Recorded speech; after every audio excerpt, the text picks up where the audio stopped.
Well, good morning, everyone. Hopefully everyone's getting settled in for our first Angel Tree webinar of the season. My name is Jeff Marquis, and I'm with Data Paradigm, the company that manages and hosts and handles all of your TSAM needs.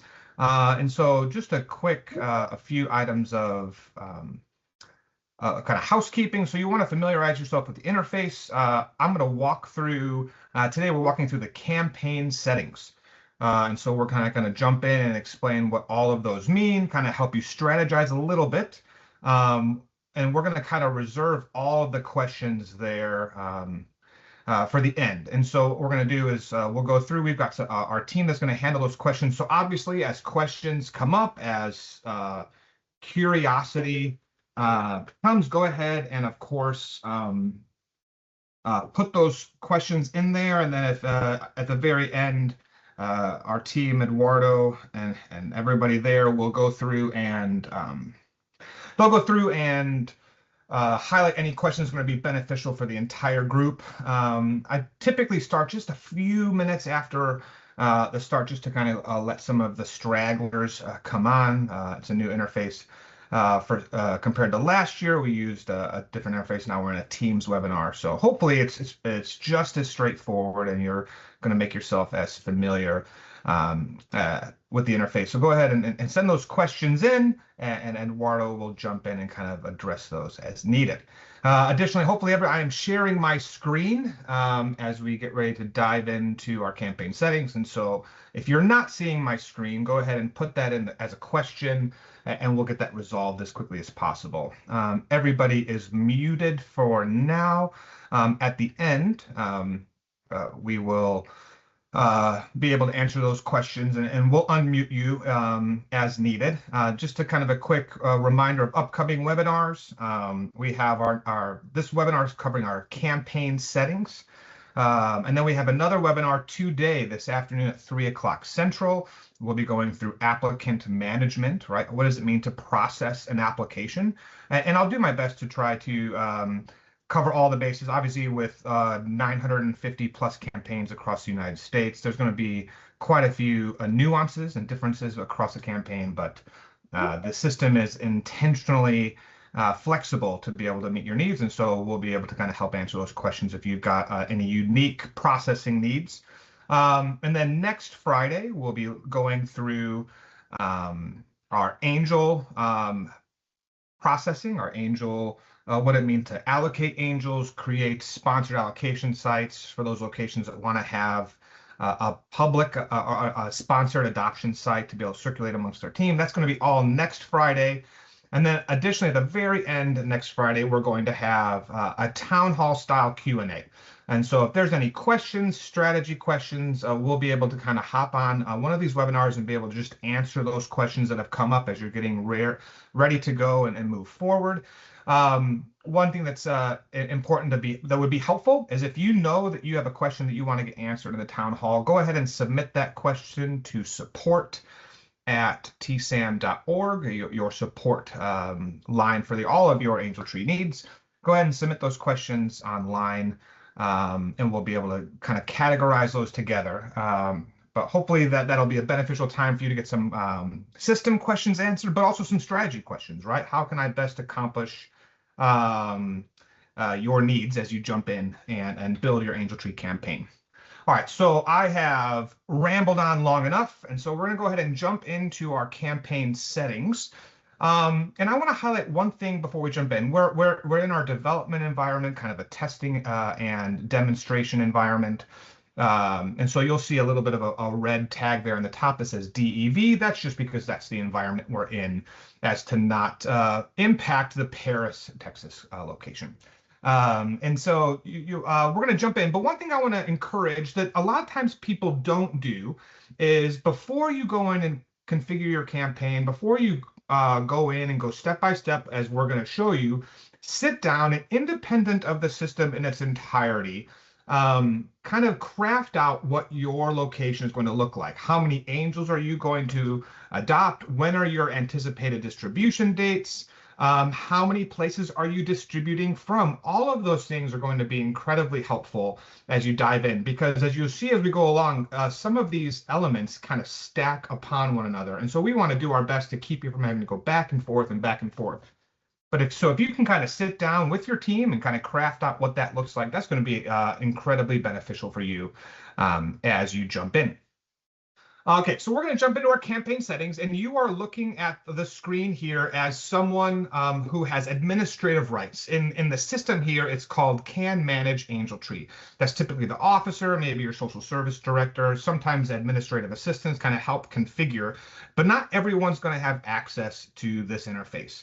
And so we're going to live almost entirely under our admin header here under campaign. So when I go to this campaign settings, you're going to see, and basically what we're going to do is we're going to walk across these tabs from left to right. And this is really what how I want to encourage you to be able to set up your campaign, work from left to right. I understand there's maybe an anticipation and an excitement to jump straight into distribution, but if you kind of jump around, especially if this is maybe your first or second year utilizing the system, this interface is intentionally designed for you to go from left to right, right? So we're going to jump on, and first thing we're going to do is we're going to talk about our general campaign settings. Now, these are settings that are going to apply to your location if you're in an area command, also those locations downline. The first element here is your campaign name. This is really just an internal naming convention. So you can see here, so 2026 Paris Core Angel Tree. This is what you want to call if you do a toy shop, if you do some other have some other naming convention that's going to be helpful for your campaign, by all means you can change this here. So you're able to go through, and this is also what gets displayed across the top of your online adoption. It's going to be really helpful for you to name this. So this is also where you'll want to change. So perhaps in a past appointment that I had, I was an officer for just over 7 years. For a long time, that location was referred to as Stuart, Florida. In reality, but from the public's perspective, we wanted to call it Martin County, right? So if that's how you guys operate, the name will default to what the location is in the system. You can't change that.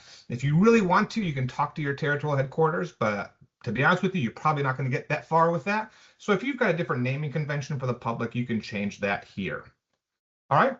As we work our way down, we have the next one is for max angel age. This is pretty straightforward. We're basically saying in order to be eligible to be an angel, you can't be any older than 13 as of December 31st, 2026.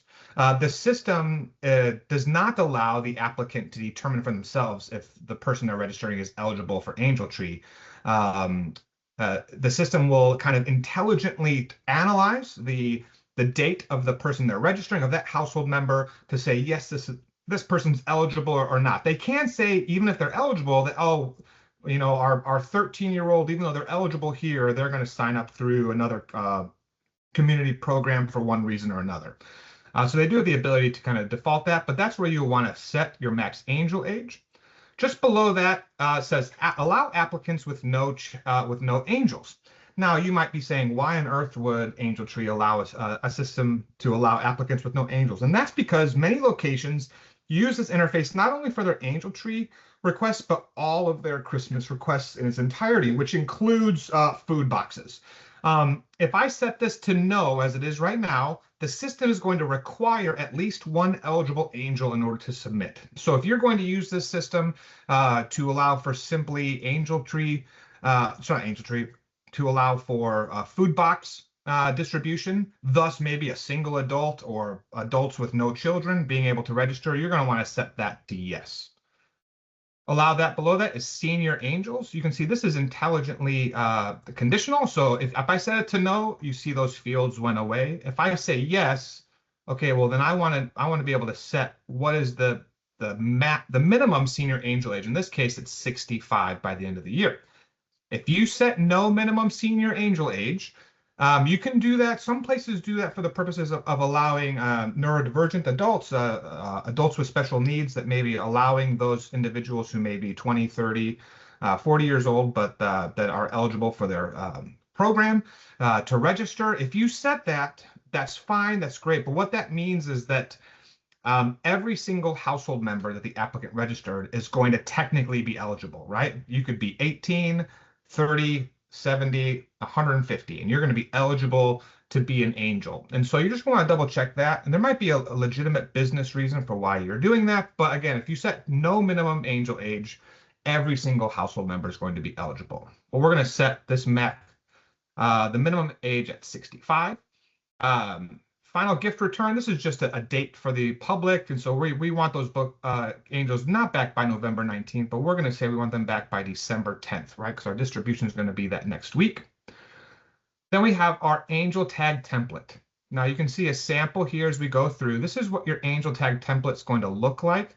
And these templates are intentionally designed to function with your main card stock from your trade department. And so you're going to want to go ahead and look at that. There are some options here. You'll also see here that there's some additional templates that are available. Baltimore, St. Petersburg, you won't see all of those, but these are what's called custom tags. If you work with a local printer, if you simply want a different formatting of tags, we actually had one request just recently that they just want a larger font. And unfortunately, we can't adjust the standard template, but we can create custom tags for you. If you are interested in that custom tag, there is a fee associated with that, but it's a one-time fee. Some locations paid for a custom tag 6 years ago, and there was a one-time fee, and they've been using it ever since. So there is a fee, and the cost of that will depend on the complexity of what you're asking for. Some people add graphics, some people add other information. And so the best thing to do is just send that request into support@tsam.org. You want to get that squared away. We do have a 4 to 6 week lead time on those angel tags. So by all means, get those requests in early because it's already August 7th. And so if you're wanting to print angels by the middle of September to beginning of October, you want a custom tag, you want to get that in. Just a few other things here on this general page. The first of which is printing angel first name on tags. Some locations would prefer that it doesn't say Jeff, male, age almost 43, right? We don't want to put and they just simply want it to say male 43, or I guess not, 13. And so if you choose to not put the first name on the angel, you would just simply set that to no. If I say, we never print the last name, right? So there's no truly identifiable information. If there's a child who's 8 named Joshua who likes Hot Wheels cars, there's nothing about that is identifying that that's the individual in question.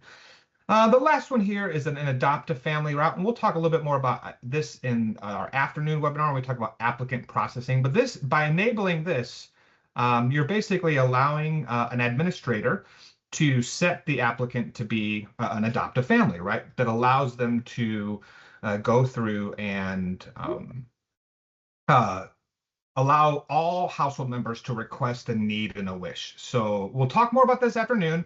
There aren't many locations that do adopt a family, and this was a specifically designed adopt a family based from one territory. Adopt a family is not just a mechanism to say we want to allow them to adopt all the children from one family. That's a different idea. That's a different construct that doesn't that is not this adopt a family. This is specifically to allowing adults, your mom and dad being allowed to put down their need and wish as a way to really kind of serve the whole family, not just the children. If you make any changes like we did, you want to be sure to click Save Changes there at the bottom. We'll get a confirmation that my changes have been saved. When you first come in, you'll see that there's an edit campaign. So if I want, it'll be disabled at first. If I want to edit it, I'll simply click Edit that campaign, and it brings me straight in. All right. Hopefully you're handing those questions into Eduardo as you had them. But like I said, we're just going to work from left to right. Our next tab is our Sites tab. Now, this Sites tab is where you're going to configure those locations that what I would say are your main operations within the system. If you've got 17 Walmarts across your 5 counties, you wouldn't necessarily create them here in this interface. This is the adoption and drop-off are for your main locations, right? The places where you are communicating to the public that, hey, this is where you can go to adopt an angel. But the big ones here that we want to look at are intake and distribution, right? Those are basically how and where I receive angels and how and where I distribute the gifts themselves. Every intake must have a distribution site, and you can see here that we have 4 locations configured: the core, a distribution center.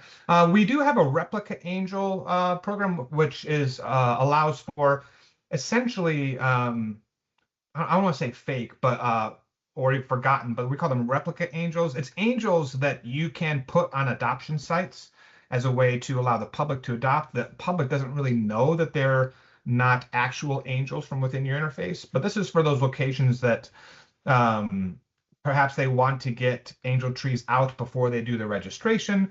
If you're interested in replica angels, you can reach out to support and we'll kind of dive in and explain how that goes through. When I look at the locations here, if I click on this Paris Distribution Center, there's a few things in here. So if I go through, I have my name, what responsible unit, because I'm just the core. This is here. This is going to be important because if you are at an area command, the responsible unit is also going to control visibility. So I'm here in the Dallas area and I attend the Louisville core. If the intake site for basically where the angels are, where the applicants are coming in, if they are associated with the Louisville core, I'm going to want this location that I set up to be set as the Louisville core, because that increases my visibility. Because as our officers here in Louisville, they don't have visibility to Irving and Arlington and all the other locations across the North Texas Area Command. They can only see those applicants that came in through intake sites that are associated with their location. So you'll set that here. We'll go through. If I want to make a site inactive, I can mark that here. That just kind of removes it.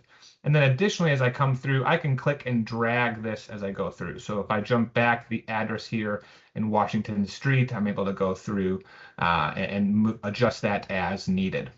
So once I can do it, I can create a new site. It's going to bring up the exact same interface, but just kind of defaulted here. And I can go through and I can set that up. I can create as many sites as I want to, but the important thing to understand is my next 4 tabs, intake, adoption, drop off, and distribution, are all going to be driven by the sites that I create here. So if I want any location to show up as those 4, I need to do 2 things. I need to create the site on this tab, and then I also need to associate it to the corresponding action. You can see here that the Paris core has an intake is an intake and adoption site, but it's not a drop off or distribution. I can change that. I can just simply check those boxes as needed. If I see something disabled, this is disabled because this distribution site already has appointments scheduled, right? Basically, if you've already configured, if you've already got angels associated with it, you need to you can't unselect that, for lack of a better term. If you get halfway down through the season and you've got people associated with that site, there's ways we can help you to kind of resolve that. But this is where, again, like I mentioned, the planning at the very beginning is going to go a long way as you go to configure your sites. So let's move over to intake. Now you can see here that I have the Paris core. The only again the replica angels, the restricted, that's in the system for those replica angels. You'll see that there, but you aren't configuring anything with that as far as intake. As I come in, I can see here that my only intake site is the Paris core. And now this is probably one of the largest conversations you're going to have, and that is how are you doing intake? Some people only believe in in-person appointments, which is fine, which is great.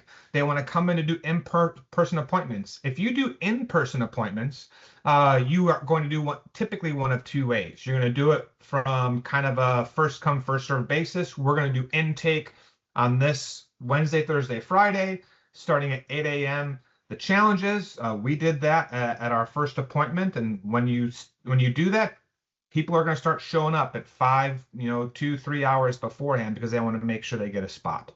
An easy way to combat that is to allow for your appointment schedule to take appointments. We can see here at this point, we're setting up an appointment schedule. If you want to set up an appointment schedule, you'll click this edit pencil here to the right.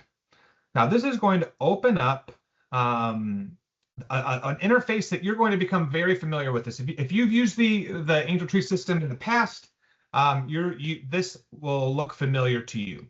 And what I'm doing here is I'm saying basically how many appointment slots I want per time frame. So let's say this is set up to receive 10 applications for every 15 minutes. So if I come in and say, well, I don't want to do that, I want it to be every 30. I'll change that to 30 and I'll update. It'll give you a warning just because, hey, just so you know, this can't be undone. We'll click confirm and it's going to bring me in. And so now by doing so, I've essentially kind of reset it. You can see I now have no appointments scheduled. When I want to set the schedule, I'll simply come in, I'll click and I'll drag. I'll click and I'll drag and I'll go ahead and I'll add all of these appointment slots here because I want 10 appointments every 30 minutes. We're going to take a break at noon and we'll come back from 1 to 3, right? We want to give a little bit of time at the end of the day to kind of wrap up. These are my appointment schedules. And you can see at this point, I'm setting for August 3rd through 7th. If I want to jump ahead and do more in September, I'll come down here to my calendar, simply jump to September 7th. And you can see here, I'm configuring it on a day-by-day basis. So you'll set when you want to do applications or appointment requests, and you'll set it that way. It gives you a current count, and then I can say, well, I want to be able to get to 1,000, right? So it helps me understand this information. This notification message is a way for me to go ahead and automatically share information that people have requested appointments for, right? So when I'll show you, there's a link that they'll go to, they'll put in a zip code and submit that request. And as a part of that confirmation process, you can simply share information. You can say, please don't show up more than 30 minutes before your appointment. You won't be allowed in. Please make sure you bring these documents. If you miss your appointment, don't worry, we have a makeup on Friday. You kind of set exactly what you want it to do, but you can enter that information here. And when you're all done, when you're all configured, I'll simply save those changes, and then I'll close this out. And this will be updated here to be 500.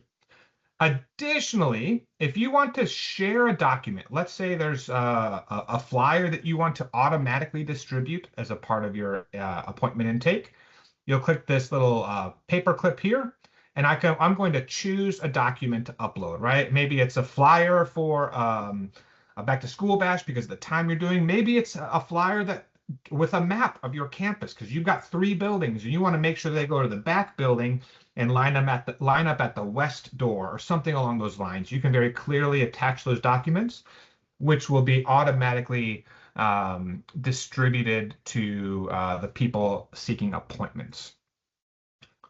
All right, so that's if you do intake, right? So that's if you're doing intake through just kind of a first come first serve basis, you don't need to configure that at all. You will want to configure one thing here, and I'll show you that in a minute, but this kind of covers your in-person appointments. Now, one thing that we also want to help you configure is your online components, because the reality is when you can kind of embrace at least the online collection of information, you might still want them to come in and meet with you, but you will save, 10 to 15 minutes per applicant by not having someone sit across and typing something in for them. One way to really easily do it is allow the online application and let people know we want you to come in and bring your documents to confirm. So that you still get that face-to-face interaction. You still get that kind of some of that additional face-to-face time, but you're allowing and you're utilizing the efficiency that the online application presents. The challenge is we've seen locations that in the past had to hire 4, 6, 8 seasonal staff to be able to manage this and be able to cut that to a fraction, maybe doing with 2 people what they previously did with 4 or 6. So it allows you to be more efficient and kind of lean into that Salvation Army process of doing the most good, right, with the resources that are provided. So we're able to utilize technology and something that we all do at the doctor's office, that wonderful online intake form, and it helps you to also utilize some of that efficiency. If you do the online application, we're going to go ahead and click this edit pencil. Now, there's a few things in here. The first of which is my online appointment request. Like I mentioned before, there's an online interface to where the individual can go in and put in the zip code. They'll put in this case 75460, and then they'll be able to request an appointment. And we'll talk about that this afternoon with the applicant intake. I can set my maximum number if I have one. I said 500. I only want to have 500 requests, right? So if I'm the 501st person, they're going to receive a message that lets them know that the appointment requests are full. At any point, you can come in and update that number. If you take 500, then you realize, oh, we can take 550. We can take 600. You can come in and update this number as frequently as desired. Your open and closed is basically if it's set to closed, they go in and they put in their zip code. They'll simply say applications are not available. It's not until you come in and set this to open. Right now, this is not something that could be scheduled in advance. And so you might configure this now, knowing full well you're not going to open this up to the public maybe until September 1st or October 15th, or sorry, not October, August 15th. You'll jump ahead. But you'll notice this is for online appointment requests. Just below that are online applications. So again, these are two different components, but they both have an online interface. The appointment request and online applications is where you configure the applications themselves, right? Same thing, open, closed, right? Are they available or are they not? The maximum number. Now, I do want to highlight this is the maximum number of applications, not angels. So you're going to want to do the wonderful calculations of the average of 2.7 kids per family. And so if you want to be able to get 1,500 angels, you might say, well, if that's the case, then we're going to have 600 applications available, or 700, 750. The problem is the reason we can't do angels is, right, we don't know when the person starts the application that there's only one slot left for angels, right? And we've seen families that are registering 8, 9, 10 angels as a part of one family.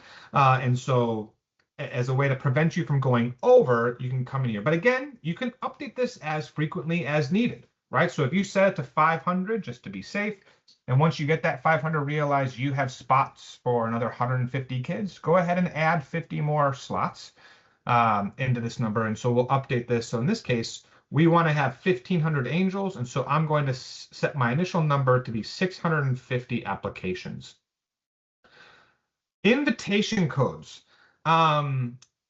You have the ability to restrict someone from accessing the system unless they get a specific 10-character invitation code. This is typically reserved for maybe schools that you partner in which the school is going to distribute certain invitation codes to their applicants. Or if you just have as a part of your business rule, you want everyone to contact the office before they go on to register. Maybe there's a specific kind of request and release that you want to utilize from a business sense. You simply mark that to be yes and move forward. If I say no, anyone that utilizes these zip codes are able to enter that, right? And then here at the bottom, I'm going to go through and I'm going to, I can type in and simply click tab. You can also copy paste a comma separated list of zip codes, right? So the nice thing is for most of you, you're going to be loading campaign settings from a previous year. So all your zip codes are already going to be there. But if this is your first time using the system, you can use Copilot or any AI and say simply, give me all of the zip codes for a location for a city. I live in Lewisville, Texas. Give me all the zip codes for Lewisville, Texas, separated by a comma. Then you can paste and copy that entire list into this box, and it'll put it in there nicely. If I try to type in one that's already utilized here, you'll see it'll turn red and then it'll go away, right? Zip codes can only exist once in this entire interface. That sometimes creates challenges for places that share a zip code with a partner location. Unfortunately, there isn't any mechanism right now that allows the applicant to determine if I need to go to the Stuart, Florida location, or if I need to go to the St. Lucie, Florida location. Where I lived in Florida, that zip code was split by a county. When that happens, You may just need to talk to your location that's nearby to figure out who's going to be the initial recipient. Now, you can kind of use invitation codes to allow people to bypass and get in there. So there's ways around that. Again, reach out to us if that's a situation for you. But if you type in a zip code and it says this is already used by another intake site, that's because it's already used by another intake site. In case you wanted to know, the zip code 12345 is a real zip code. Schenectady, New York would appreciate if we stopped putting in 12345 as what we think is a fake test zip code. All the zip codes in the system are bounced up against a list of valid zip codes. So there are no such things as quote unquote fake zip codes in the interface. And so there's no other way around that. Again, zip codes are going to be here. There's one other thing that you might not realize this zip code plays into, and this is where it's going to be important for those of you doing in-person appointments, right, where someone's sitting across typing in the information. There is a data point as a part of the application called county. The counties that show up for this intake site are driven by this zip code, right? So these zip codes that I enter is what's going to drive that list. So if you go in and you're doing an intake site and you get to the county and it says unavailable, that's simply because you have no zip codes associated with that intake site. So the system just simply doesn't know what counties are a part. And we don't want you to be scrolling through hundreds of counties. I mean, if you lived in Texas, imagine if we just gave you all of the Texas counties to kind of go through. We kind of help that. So that's where it's available there. So again, even if you're doing intake via an in-person across, go ahead and at least put in one zip code for each of your counties for that zip code. For that intake site, which will allow those to populate as a part of your application. Hopefully that makes sense. But these are your settings. And once I'm done, I'll go ahead and click save. And that's my intake. Now, many of you, unfortunately, every year I share this on the webinar, and every year I get questions that says things aren't configured correctly. And that's because their site looks like this. They have an intake site, the Paris Core, but there are no approved distribution sites. You simply cannot do intake unless the system knows where and how these angels are going to go out, because that's going to affect a part of the application flow. Now you might be saying, Jeff, I simply don't have a distribution site yet. It's August 7th. It's 104 degrees in Texas, and simply we're not ready to pull the trigger on a warehouse just yet. Maybe you're having some challenges because the Halloween Superstore has moved into the warehouse you typically used, and so it's just not available, so it's not there. You'll still need to create a site called Distribution Warehouse, and you can simply put as the name to be determined. That's only internal, but you'll go through there. And when I come in to configure this, I'll click here, and I'm going to simply say, okay, what's my approved distribution site? Oh, we're going to use the Paris Distribution Center. Once I have an entry and an exit for a family, these zip codes become viable and able to be used for your intake processing. And so that's going. So that's your intake. As I jump over to adoption,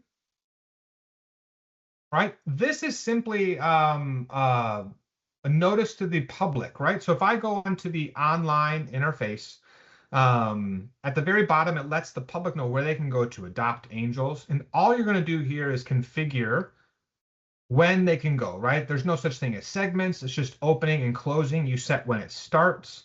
We want adoption to start on October 15th, and we want it to run through November 13th. Maybe that's where they can go to adopt. So it's simply saying there's 40 hours that it's available. If I want to update, now let's say I want to remove and we want to be closed at lunch, what I'm going to do is I'm going to change my segment that I'm updating to be closed, and then I'll simply go over those sections that I want to remove.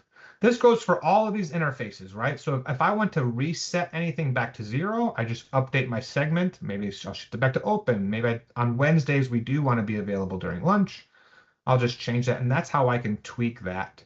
At the bottom, you can see your schedule, but this and the next interface are pretty much exactly the same.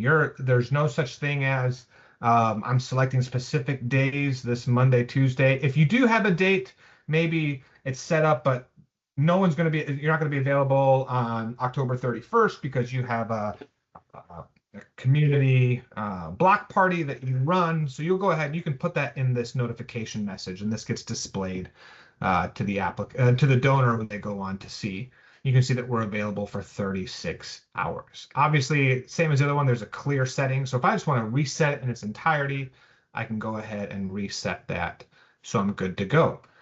You can see there's 2 locations available, the Paris Core and Walmart. That's because, just to jump back very quickly, there are 2 sites marked as adoption, the Paris Core and the Walmart site. If I don't want the Paris Core, if maybe I did that by mistake, I simply come back here, unselect from adoption. Now, when I go back to adoption, that location is no longer there. See what I mean? You can that sites tab is where you're going to start all the configurations that you're moving forward for these 4.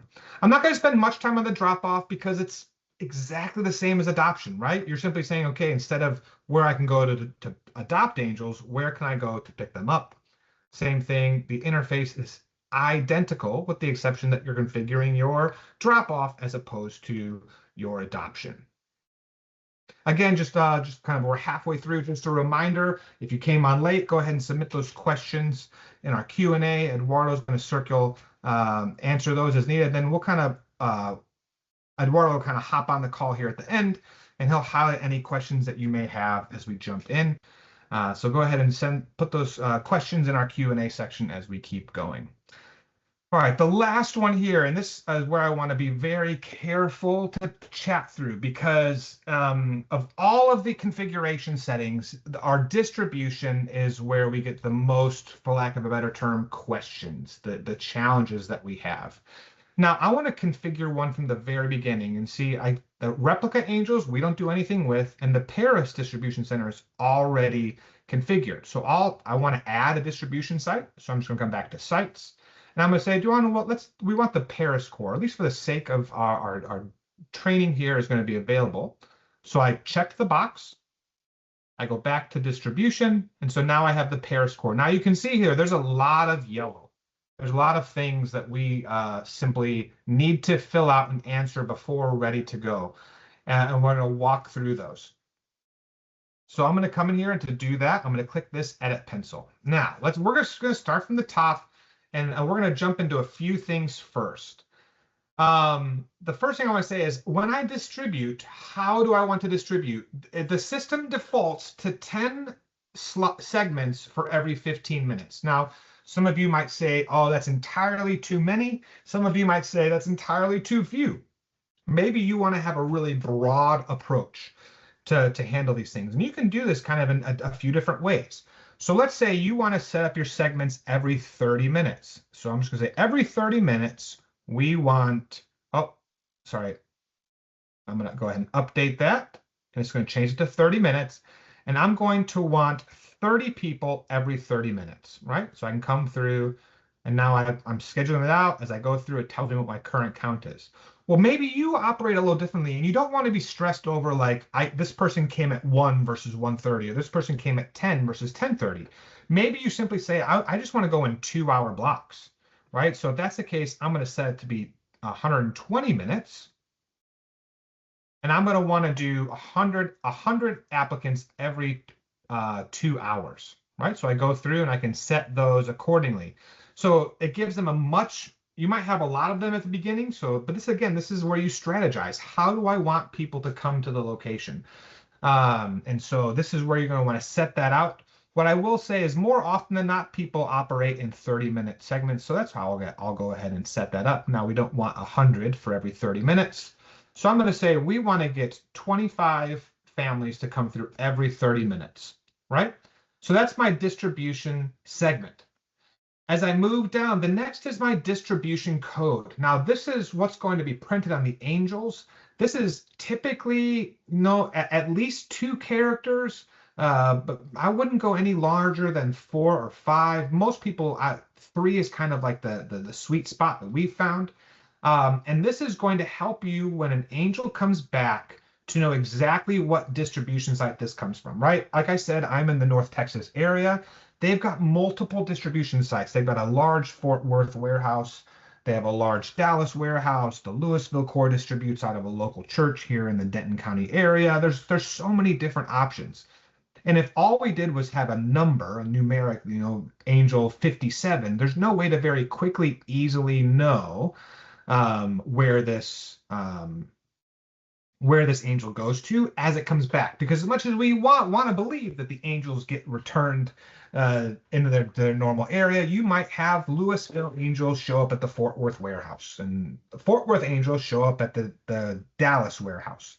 And so the Fort Worth warehouse, they might call it FW for Fort Worth, or the Dallas or the Christmas warehouse CW, or Louisville would be LEW.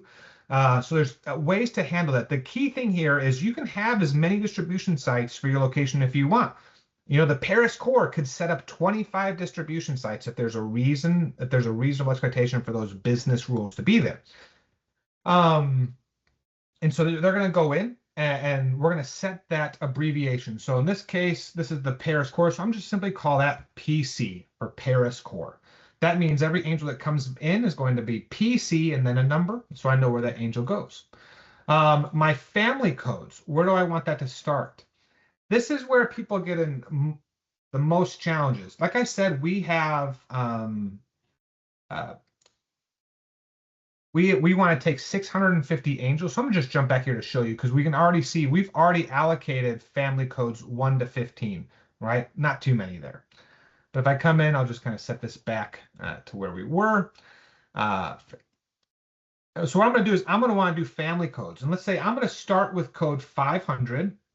And you might say, okay, well, we have 650, so I'm simply going to put this at 1150, because there's 650. Now, you might be telling yourself, this is perfect. This is great. We're all good to go. And then I want my special cares to start at 1151, and we want that to go to be 1200. Special care are group registrations. Think nursing home or children's home, where one person is just registering 25, 30, 50 people.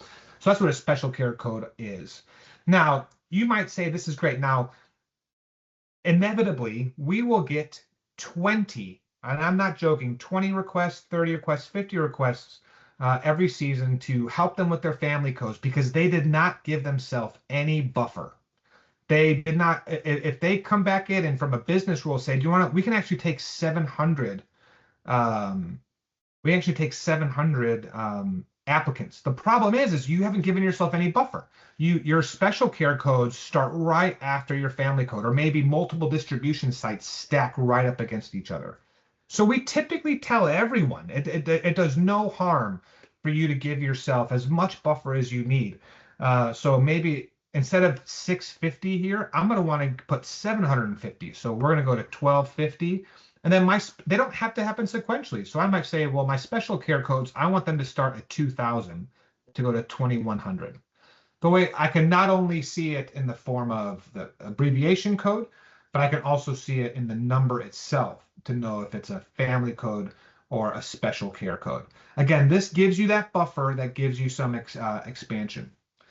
I just want to highlight a few other things that you can do here with your distribution sites. One thing that Phoenix did that's really clever is they want their numbers to happen, to correlate with the day of the week, right? So they have a Monday distribution, a Tuesday distribution, a Wednesday, etc. Now, if you simply go in and say, okay, I'm going to configure this, I'm just going to do Monday, Tuesday, Wednesday, Thursday, and Friday. If I go in and configure it like this, when the app administrator is assigning a distribution appointment, if they go Monday, then Thursday, then Tuesday, then Thursday, then Wednesday, the numbers are assigned sequentially, but the dates will be off. So one thing you can do is you can create 5 distribution sites with the exact same address, and it's simply call it distribution warehouse Monday, distribution warehouse Tuesday, distribution warehouse Wednesday. That way they know when they go to distribution that codes 1 through 1000 are all going to be Monday, and codes 1001 through 2000 are all going to be Tuesday. We do not enforce uniqueness as it relates to the address. We do enforce uniqueness as it relates to the distribution code. So if we did that with this case, we might have to call it PCM for ParaScore Monday, or PCT for ParaScore Tuesday, or PCTH for ParaScore Thursday, etc., etc. That's just a way that you can kind of help manage that, especially if you're dealing with a large volume of angels like Phoenix. Phoenix does about 25,000 angels. North Texas does about 38,000 angels. If you're on this call and it's more than that, you can clarify, and I will happily retract my incorrect numbers there. But they do a lot of angels. So the logistics of distribution is really an important thing that they want to think through. But again, the key thing here, if you take nothing away from this segment of our webinar, it is going to be give yourself some buffer, right? Give yourself more than you need. And 10 applicants is not a buffer. 50 applicants is a pretty decent buffer. 200 applicants. If you want to give yourself a thousand buffer, right? Simply give you 3 times the volume. Now that's probably a bit too much, but the system does not care. There's nothing that says you've got 7,000 slots, but you only want 500 applicants. The system does not correlate those two together. So give yourself some buffer, save yourself some headache later on in the season. It's going to go a long way. Just like the other locations, I have the ability to set my a notification message. This is something that automatically goes out to the applicant when they get their distribution appointment. Once they get what's called admin approved. We'll talk more about that this afternoon. Once they get admin approved, we're going to go on, and you can share with them. Be sure to bring an ID.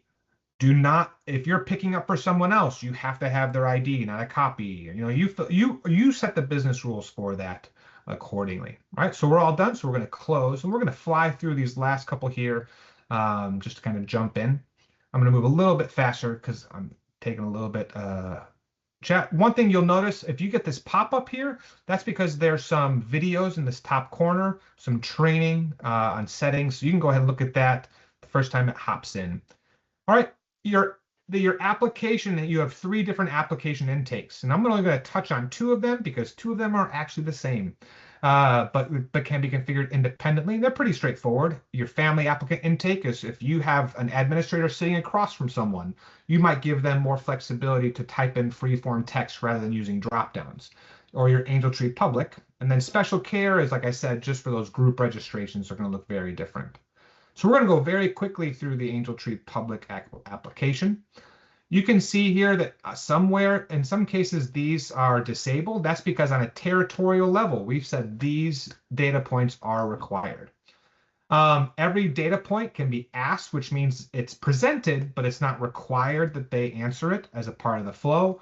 If it's required, same thing. They can't move from step 1 to step 2 until they satisfy that question. So you wouldn't want to go through and make maybe the secondary identification number to be required, because from a business sense, that doesn't make sense. All of these questions are pretty self-explanatory, so I'm not going to go into each one of those data points. In the system, your household members fall into 2 categories: household members who are not angels, household members who are angels, and they get asked very different questions. These are your questions for those people who are not qualified angels. You can see the list is fairly short. We want to make it as simple as possible for the applicant. They don't need to answer a bunch of questions as it goes through. Step 3 is your angels, right? So you can see here, there's a lot of options as it comes through here. This is on a demo site, so we'll go through. And if I don't want to have both the need and the need custom list. And so I'm just going to go ahead and unselect one. If I set up just need or just wish or just favorite / genre, this means that the applicant's going to be able to have a free form text. Now, be mindful of that, because that might mean that they say, we need a car, right? And not many people get cars as a part of the Angel Tree program, but you want to adjust that. And a way to adjust that is to create a drop-down list. So when I come in to my need list, I can change this. I can change the title if I want. So let's say I want this to just simply say need. This show on adoption site must be checked. You might want them to select their elementary school, but you don't want the elementary school to be presented on the Angel tag or on the public adoption site. So we'll go through and you can select or unselect that. And then as I come down here, I'm simply going to add value. So we want, if they need a blanket, but we only want that to be eligible for ages 0 to 5, right? And I can go through, I'm going to add as many of these as needed, and the options that get presented are based on the age ranges that you presented. It doesn't do it, you can't configure it based on gender, but you can configure it based on age. This is a perfect example of going slower now to go faster later. If you take the time to build out these pick lists, and there's quite a few here that you can do, it's going to save tons of time for processing later to where you're not having to do, for lack of a better term, cleanup. You're not going to have to go in and contact that person and say, I'm sorry, you can't get a couch. These are supposed to be needs and wishes for the children, regardless of whether or not the child's going to sit on the couch. So when I go through, I'll add those in, I'll click save, and then I can go through that. And each one of these I can customize or utilize as needed. You're going to want to set some of these needs to be required, right? Wish, same thing. We have a custom list, or maybe for the wish, we want it to be free-formed. I go through, there's close, there's pick lists, there's right now everything is enabled. So one thing I also want to share with you is all questions are presented to angels. And so if you choose to use dress size, that's going to be presented to every eligible angel. Even a 2-year-old boy is going to be presented as a dress size. And so you want to use some wisdom as you're going through to determine whether or not these are going to be required, because you don't want to force someone to answer a question that they simply can't answer because that person does not utilize that type of clothing for those type of considerations. One thing that's really helpful to add is the special concerns. This is where it allows family members to communicate special needs, maybe if there's any like fabric allergies, maybe they're allergic to polyester or cotton or things like that. Or if there's, this child is 7, but they really like Spidey and his amazing friends, just maybe a little bit younger. They can do some special concerns, special considerations that the donor would be helpful to know as they go through and they shop for your kids. I jump through. Next, I have my employment, my budget workshop worksheet. This is where you can enter that. You can also simply remove it in its entirety. I can say it simply, we don't have a financial requirement for Angel Tree. Some places do, some places don't. So if you want to bypass this altogether, simply select the asked, or maybe if you do, then you can go through and mark them as required as necessary. Pretty straightforward. That's the application. Now your family applicant intake is going to look exactly the same, but is configured independently, right? Because like I said, you might want to allow the in-person individual to have a free-form text box, whereas online you want them to have a pick list. So I can go through and I configure each one of these independently for my location. All right, we just have 3 spots left, and we should be able to get through these till right at 12. I'll be able to stick on just a little bit later to answer some questions. And next is documents. This is primarily for online intake because what I'm able to do is I'm able to require documents be uploaded. So in this case, we've asked for a birth certificate, an ID card or driver's license, and a lease or mortgage agreement as a part of this. Now you'll see here, who is it required for? The applicant, angel, and household member. In this case, the birth certificate we are saying is required for every single person in the household. So if it's me, my wife, and my 3 kids, regardless of how old my kids, and maybe my living brother is staying with me, so they're going to be listed on the household as well. That means the system is going to require 6 documents that satisfy the birth certificate requirement, right? Because it's not like there's one document uploaded. So if I change, and if I say I want an ID card for the household member, and this person registers themselves and their spouse, the system is going to look for 2 of them. If I say, okay, well, I don't need the birth certificate for the applicant or the household member, I can just remove those. And then here, so now it's only going to look for the birth certificates for my angels. So if I've got 3 angels that I've registered, it'll look for 3 birth certificates, and so on and so forth. If I need to add a document, I can come here and add. You get to name this, right? You only have 200 characters, but if you've got something specific that you want to add, you'll simply type in what that document is called, and then you'll be able to go through and update it accordingly. Same thing, I can remove those if I need to. 2 more slots, seasonal programs. So here, this is an internal designation. So this is allowing me to go in and say, okay, what intake sites have a breakfast with Santa, right? So maybe you identify 50 families of your 650. They're going to come on a specific day. They're going to meet Santa. They're going to get their bags. Maybe it's all of your Pathway of Hope clients get marked as that. So you can add them however you see fit. Some people will come in and simply add a box that says food basket. And it's a way for you to determine whether or not on the applicant, and again, we'll show that this afternoon, you'll be able to designate and then run reports based on those seasonal programs. I know the Central has a specific question, but maybe you're in the South and you're doing in-person intake, and there's one that simply says interested in Pathway of Hope. Right? So it's a way for you to have that show up, you check the box where appropriate, and then you can run a report and contact individuals. The last one we're going to talk about here right now is your online setup. So as a part of the online interface, I've got a public AngelTree website. If I click this tab, it brings it here to be able to show that location. For the sake of time, I'm going to jump back and just kind of go through here. It's a unique site for your location. And I'm going to come through and we're going to walk. I'm not going to go through all of these because it's pretty straightforward, but we're going to configure all of the elements that show up on that page. Again, most of you will have configured this at some point in the past and never had to go back through, and it'll carry forward all of the locations in question, or all of the settings in question, any of your website URLs, Facebook, any components that are there, any information that you need to go through, that's all going to show up on your online interface. Okay, so that is your campaign settings. There's only one other component that I want to show you now, and that is configuring users. So under admin, we're going to go to users.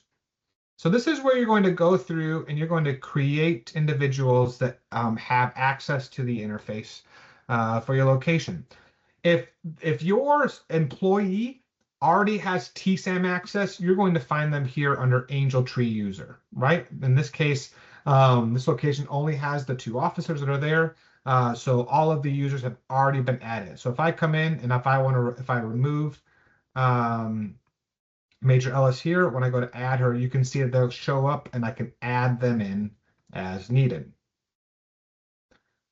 Once I do add someone new, I also get to set my permissions, right? Maybe that we want them to kind of manage all of the elements. Maybe we want them to only do donors and distribution, right? You get to go through and set the settings as needed. Maybe you want them to have the top administrator access that can manage AngelTree. I can go ahead and save those settings. If I ever want to adjust that, I simply come back to my user list and click on that name, and it brings back my permissions. Now, if you have seasonal assistants or if you have a women's auxiliary member that needs access to the system, you can add a local user. You'll add in their email address. It'll all follow and be straightforward. The thing that you're going to want to remember is if you are a local user, if you are not a TSAM, you're going to go to local.saangeltree.org. It's this email right here at the bottom.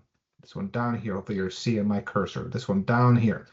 This is where you're going to go to log in. If you go to tsam.org as a local user, you won't get in.